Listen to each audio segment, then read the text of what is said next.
سير أستاذ. إذا هذا اللقاء كيجي كاستمرار لواحد الورش اللي فتحته وزارة التربية الوطنية منذ سنوات، وهو إدخال التكنولوجيات الحديثة للمنظومة التربوية. حنا جميع كنعرفوا بأنه انطلق برنامج جيني منذ سنوات، كنا في جيني واحد، حنا الآن في جيني جوج وغادي نمشيو لمراحل أخرى. تم تجهيز جميع المديرين في المؤسسات في 2010-2011 بالحقائب اللي فيها بيسي وفيها كل شيء.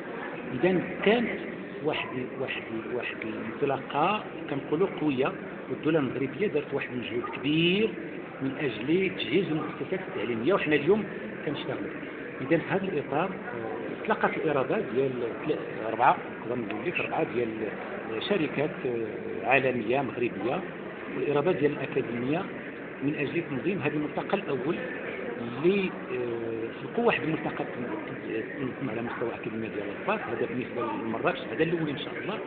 الهدف الاساسي منه هو التقاسم، لانه هذو شركات كتشتغل في المجال التربوي، وهذو اطر ديال الوزاره، مديرين، اساتذه، مفتشين، اطر اداريه.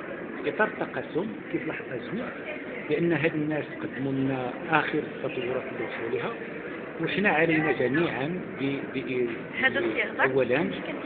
اولا كاشخاص كمؤسسه من اجل جعل المتعلم المغربي قريب لهذه التكنولوجيا الحديثه في الميدان التربوي.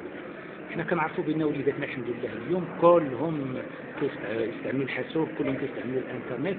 حنا بغينا يستعملوه في اتجاه صحيح من اجل تحسين المردوديه ديال المنظومه داخل عندنا القاعات ديال الجيني في المؤسسات، ربما بعض المرات شيء ما كاينش اللي اخرى ما كاينش، ولكن هذا هو الاساس. اذا اولا التقاسم، اطلاع على اخر المستجدات، والهدف الاهم من هذا الشيء كله هو تحسين المردوديه الداخليه لمنظومتنا التربويه.